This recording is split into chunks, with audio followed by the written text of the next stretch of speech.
उड़ने की आशा के आज के एपिसोड की शुरुआत होती है जहां पर सचिन दिलीप से मिलने के लिए हॉस्पिटल में आया होता है। हालांकि सचिन की बिल्कुल भी इच्छा नहीं थी दिलीप से मिलने की, लेकिन साहिली के दबाव के चलते सचिन को हॉस्पिटल में आना पड़ा। सचिन और दिलीप की जबरदस्त टकराव होती है। सचिन को पहले से ही बहुत ज्यादा गुस्सा आ रहा था दिलीप के ऊपर, क्योंकि एक तो दिलीप चोरी करना सीख गया है, दूसरा वो सबसे झूठ बोलना सीख गया है, और तीसरा कि उसने सचिन के प्रिय दोस्त पे हाथ उठाया, और चौथा ये कि उसने सचिन की कॉलर तक पकड़ ली। अब क्योंकि दिलीप चोरी वाले काम करने लग गया है, इसीलिए जो सचिन है वो दिलीप को जोर से फटकार लगाता है। इस और हम देखते हैं कि हमें दिलीप की आंखों में नाराजगी साफ झलकती है, लेकिन उसके बावजूद जब सचिन दिलीप पे चिल्ला रहा होता है, उसी समय जो दिलीप है वो सचिन से बेपरवाह अंदाज में पूछता है कि मैंने गलत क्या ही कर लिया। सचिन कहता है चोरी करी है तूने, उससे ज्यादा गलत क्या ही करेगा, मर्डर करेगा क्या। और जो सचिन है वो आग बबूला हो जाता है, उसका पारा 7वें आसमान पे पहुंच जाता है। सचिन कहता है कि अपनी माँ और बहन का तो ख्याल कर, तेरी इन हरकतों से उनपे क्या बीतेगी जब उनको पता चलेगा कि उनका भाई, उनका बेटा चोरी करने लगा है। वह तो ये समझते हैं कि तू कॉलेज जा रहा है, वह तुझ पे गर्व करते हैं। क्या होगा जब उन्हें पता चलेगा कि उनका बेटा तो डाका डालने जा रहा है। कुछ तो सोचा कर यार, उनकी इज्जत का कुछ तो सोच। दिलीप अपनी चोरी को जस्टिफाई करते हुए कहता है कि उस दिन मेरे परिवार को बेजबरन ही निशाना बनाया गया था। साथ ही वह कई सारे सवाल रेणुका के व्यवहार पे खड़ा कर देता है। सचिन जो है वो रेणुका की हरकतों को जानता है, इसीलिए वो दिलीप को प्यार से समझाता है कि दूसरी की गलतियों पर ध्यान देने की जगह अपने आप को सुधारने पे ध्यान दे।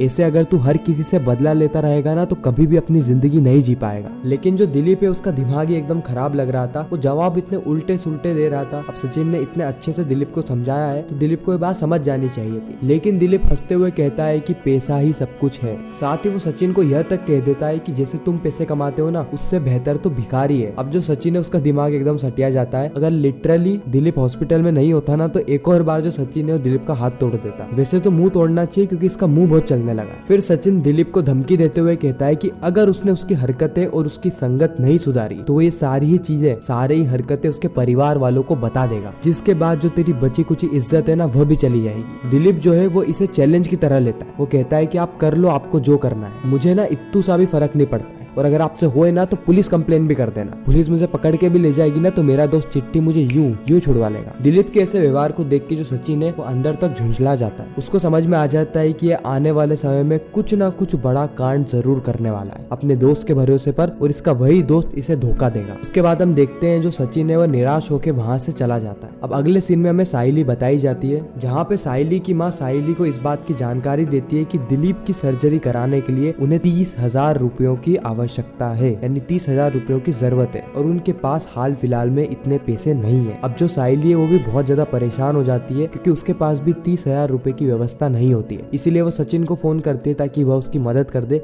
लेकिन सचिन फोन नहीं उठाता है। फिर जो साहिली है वो अपनी माँ से कहती है कि क्या उन्हें पैसे के लिए परेश से मदद मांगनी चाहिए। साहिली की माँ मना कर देती है, यह कहते हुए कि परेश तो मदद कर देंगे, लेकिन उनकी जो पत्नी है ना रेणुका, वो वैसे ही हमसे चिड़ी हुई रहती है। अगर तुम उनसे पैसे ले लोगी तो तुम्हें हर दिन 10-10 बार ताने सुनाएंगे, तेरी नजरें वहाँ पे झुक जाएगी, और मैं ऐसा नहीं चाहती। इसीलिए ये दोनों मिलकर डिसाइड करते हैं कि ये अपने आस पड़ोसियों से पैसों की मदद लेंगे। जब ये आस पड़ोसियों के पास जाते हैं पैसों की मदद लेने के लिए, तो वह इन्हें सुझाव देते हैं कि इन्हें सबसे पहले डॉक्टर से बात करनी चाहिए ताकि जो ये अमाउंट है 30,000 रुपए का, इसको कि तुम किश्तों में भर सको। अब यह जो सुझाव है ये साहिली और उसकी माँ दोनों को ही अच्छा लगता है, इसीलिए जो साहिली है वो डॉक्टर के पास जाती है, और डॉक्टर भी उन्हें यही सुझाव देते हैं कि EMI के थ्रू उनको ये पैसे भर देने हैं। उसके बाद जो साहिली है उसे राहत मिलती है क्योंकि जो पैसों की व्यवस्था थी वो हो गई थी। लेकिन साहिली को कुछ ऐसी बात भी डॉक्टर के थ्रू पता चलती है जो कि हैरान करने वाली थी साहिली के लिए। अगले सीन में हम देखते हैं कि दिलीप फोन करके अपने टकराव और अपनी चोरी के बारे में चिट्टी को बताता है, लेकिन चिट्टी उसको कुछ ऐसे तरीके से आसमान पर चढ़ा लेता है कि अगर वो कुछ भी करेगा ना तो चिट्टी उसके पीछे खड़ा है और चिट्टी उसको बचा लेगा। तो इसी के साथ यह एपिसोड यहीं पर ही खत्म हो जाता है। आपको यह रिकैप कैसा लगा कमेंट सेक्शन में जरूर बताना, और इंडियन टेलीविजन के हर एक शो का रिकैप देखने के लिए हमारे चैनल को सब्सक्राइब जरूर करना। मैं मिलता हूँ नेक्स्ट इंटरेस्टिंग वीडियो में, जब तक के लिए गुड बाय।